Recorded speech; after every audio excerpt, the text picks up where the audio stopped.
Karong grabe ang kainit sa panahon, nagalikay una sa outdoor activities ang mga tulunghaan sa Davao City. Samtang migula sa pagtuon sa usa ka environmental conservation organization nga dakong tabang ang mga punuan sa kahoy aron maminusan ang mabating kainit. Ano ang report ni Argel Relator? Ang grupo, Tag-usa ka wall fan sa isig ka kilid ug usa ka electric fan pagayod sa tubangan ang naka-install sa grade 5 classroom ni Teacher Maria Teresa sa Matina Aplaya Elementary School sa Davao City. Dagko sab ang bintana ug mugbo ang kortina aron nga maglapos-lapos lang ang hangin. Kini aron mapahupay ang mabati nga kaigang sa mga pupil sulod sa classroom. Ginapadala sab og tubig ang mga bata aron nga magpabiling hydrated. sa among mga kanang outdoor activities, sir, sa pagkakaroon, sir, lesson man na mo, sir, kay tungod sa init nga panahon. Pero naman mi mga outdoor activity, pero naadjud mi diha sa amo ang duha ka gym. Sumala sa DepEd 11, ginasiguro nga ang field activities kay ipahigayon sa sayo nga oras aron dili ma-expose sa sobrang init ang mga estudyante. If we will shift to an alternative learning modality instead of face-to-face or in-person classes, nga dili maapektuhan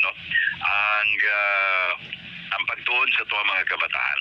So, depende ka na sa sitwasyon, sa lugar kung di nahimutang ang atuang mga tulungan.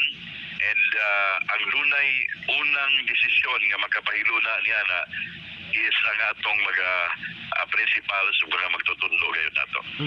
Samtang ato sa gipahigayong monitoring sa Environment Advocate Group nga Interfacing Development Interventions for Sustainability kun EDs, gamit ang hygrometer, migula nga taas ang surface temperature sa lugar nga walay shade sa punuan sa kahoy nga miabot sa 44 hangtod 48 degrees Celsius kung itandi sa mga nalandungan sa punuan sa kahoy nga anaa sa 35.5 degrees Celsius ug ubos pa. According sa katong UTCI heat scale, kaning manggod 30 to 40 degrees Celsius, nana ni siya sa iyahang moderate heat stress, no? So kana ang iyahang interpretation. Kumusaka na ni siya og 40 degrees Celsius to 50, ang tawag na ani sa heat scale is very stress condition, no?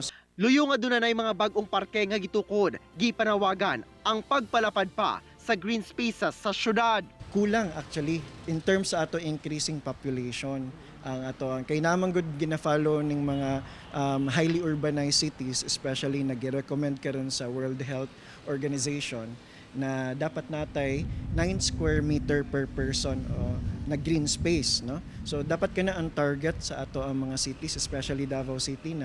Kauban si Metro Awing sa kamera. Ako si Argel Relator para sa One Mindanao.